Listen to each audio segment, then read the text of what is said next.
Give us a wave, lads. We got it. You got the end of our song. That's Acid Rain from the forthcoming LP, Obnoxious, track called My Open Mind. And well, that was actually 4 minutes of the 4 minute 1 second song. We missed the last bit. We missed a second, did we? Yeah. H and Kev from Acid Rain, welcome to the programme. Good. Alright, Jez. Alright. A lot of people are putting the sort of thrash scene down as being sort of a lot of noise and there's not a lot behind it. But if you listen carefully to that, there's a surprising complexity to your music. Would you agree? No, not really. I think we're terrible. Yeah, I do. Everyone slags it off, so it's tough. Yeah, I mean, that's their problem, really. The thrash bands are like in a little world of their own, aren't they? Within the sort of British rock scene, the British music scene, which is not to say that's a bad thing. It's just creating more divisions that are needless, really. There's no point in having all these stupid little pigeonholes, and you know, there's no reason why you just can't call it rock music, full stop, across the board. Because rock bands, as it is, have a hard enough time in the music industry, having to compete with pop bands. I don't see why they should compete. It should just all be, you know, rock music, basically. I suppose the division is what gets played on daytime radio and what doesn't. Yeah. Well, I know a lot of people who listen to hard rock and who have sort of converted to listening to some thrash. I'm not saying that they've sort of gone out and bought every thrash album that gets released every month, but I mean, I'm sure there's a hell of a lot of people out there who listen to hard rock who would like thrash if they'd only give it a chance, but that's their problem. They're missing out. The music sounds aggressive, but it's really all about having a good time, isn't it? Well, not really. The music and the songs deal with serious subjects, and the music is meant to be sort of really in your face and intense. But yeah, we do have a good time and stuff like that. But the songs don't reflect that. We don't sing about, you know, going down the pub and having a great time. Come on, do the conga and all. Yeah, we do sing about serious things. Yeah. And I'm going to shut up now because I've said too much already. Yeah, and I'll say something. For all of you listening in colour, Kev is wearing a nice, tasty nuclear salt sweatshirt. Yes, ask me another question. A nice beard. What I was going to talk about actually is the ability to create quite an exciting live sound or recreate it in the studio. Do you have to look very carefully to find a studio which lets you do that, or how do you go about recording? Is it all done in one take, or do you use lots of overdubs and things? Find a cheap studio. One that really doesn't cost the earth. Yeah. The one we can afford. Yeah. Like your one next door there. Yeah, well, our one next door, which is full of furniture and breeze blocks. Yeah. Yeah, there was a day when that was a great live music studio. No, there was a day. There was a day. Hopefully one day that day will return. One day. You've been over at the slaughterhouse at Driffield, yeah? Yeah. Yes, where Stilly Harris was throwing spanners in the works of our album. Also, it says in Raw anyway. It says, well, in the Phil Says column in Raw, it's just reviewed our album. He said, hey kids, I've actually must another mag to prove we've got it in our hands. I had to get that in. Yeah, there's a review of our album in Raw, which basically doesn't give it a slagging, but says it's not very good. Well, that's not true. It's because you just heard it here first. Just heard it here first, exclusively on Jezzy's show. Right. So it's not released yet either. It's not released yet. So tape it, and if you have, record over it. How important are those sort of reviews to you? Do they sell many? If you get a good review, does it sell a lot of records? I don't know. We've never had one. No, it doesn't. Well, doesn't bother us. When the album's in the shops, so to me it's going to be a success because like we went through a lot of trials and tribulations. There was a lot of blood, sweat, and tears went into making this album, and when just to get it out is a real achievement. I think there's a lot of bands out there who give their eye teeth just to get any kind of record in the shops. But this is your third, isn't it? I mean, you're like veterans of the veteran at 19 3/4. Oh dear. Well, I'm 22. You're kid.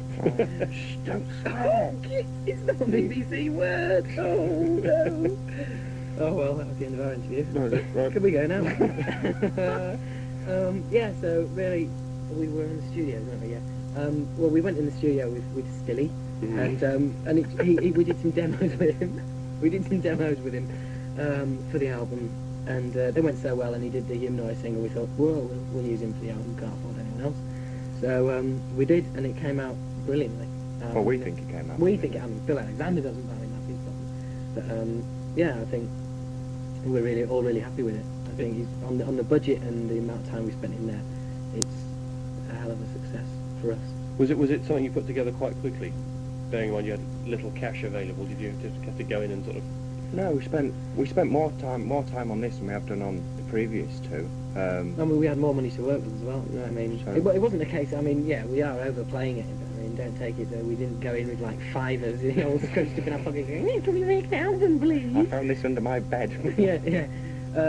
You know, we spent more time. We did it the way we wanted. I mean, it was suggested to us, or you know, said we should use producers and we should overwrite and we should do things like that. We made this album exactly the same way we made the other two albums, on our own terms. We just didn't use a producer, and we were in the studio and we decided to give Stilly a co-producing credit because he did so much. He put so much into the album. He wasn't brought in as a producer. So He's just the T-boy who works there who got roped in. yeah, yeah. So you know, he helped Kev engineer it. That's it, because I was pressing all the buttons. It was really well. Yeah. Do you go in with a very fixed idea of what the end thing is going to sound like, or would you sort No. of make it up as you go along almost?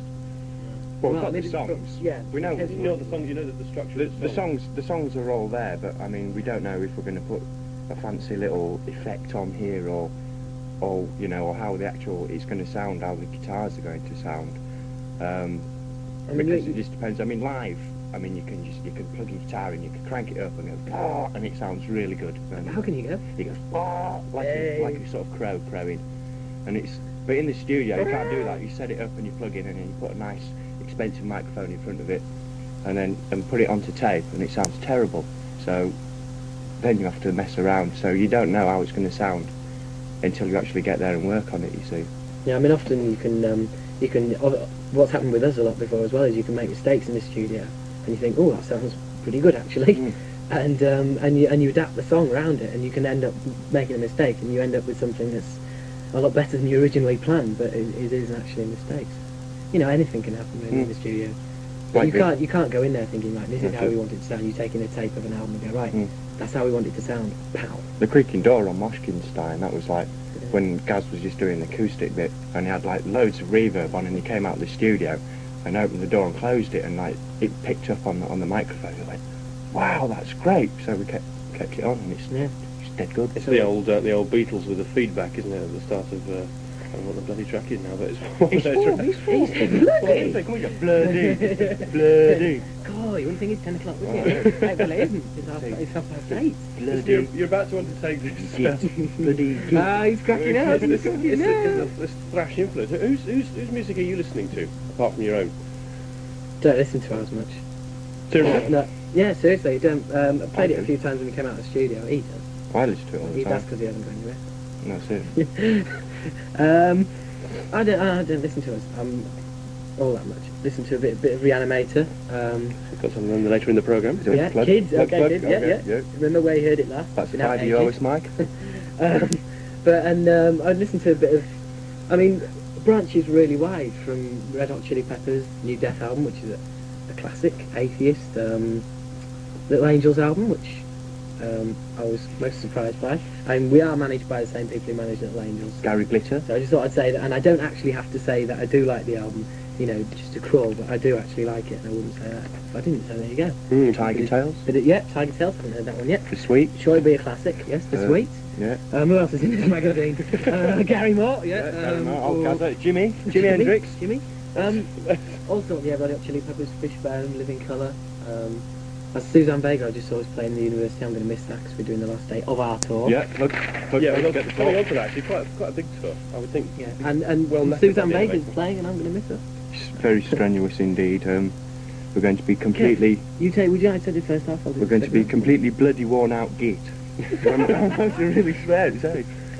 Well, I'll run through all the dates later on in the programme. I'll starting to sound like Stavros there, actually. I will sing for today. It's a bloody innit. What sort of preparations are you doing for the tour? Just sort of go out there and do it, or is it all very heavy stuff? Well, no, here comes, look, a link sort of plug. We was going to practice. Profesh. recording? For a sort of Monday till Thursday, because the first gig's on a Friday Mm-hmm. next week. But you see, because well, we're doing some signing sessions in York and Leeds Oh, right. You on write as well? Tuesday the 27th of March. York Red Rhino. York Red Rhino, 12 o'clock, and then Leeds at 4 o'clock. So we won't be practicing that day. On Tuesday, yeah. And then on the following Yeah, day, right, on the yeah. Wednesday, You're down at... we're down at Doncaster. You're in Oh, we're to be down at the- arranged. we're down at the shop, the local record shop. the called TBA. Yeah, the in, TBA. in Doncaster. Yeah, the to be announced in Doncaster. Or the GIT, which is GIT if you're in it. yeah, if you're in Doncaster and there's a record shop popping, we may be in it, we may not. But that's your tough luck. So So we we'll be might finish up practicing doing that them day. all, actually.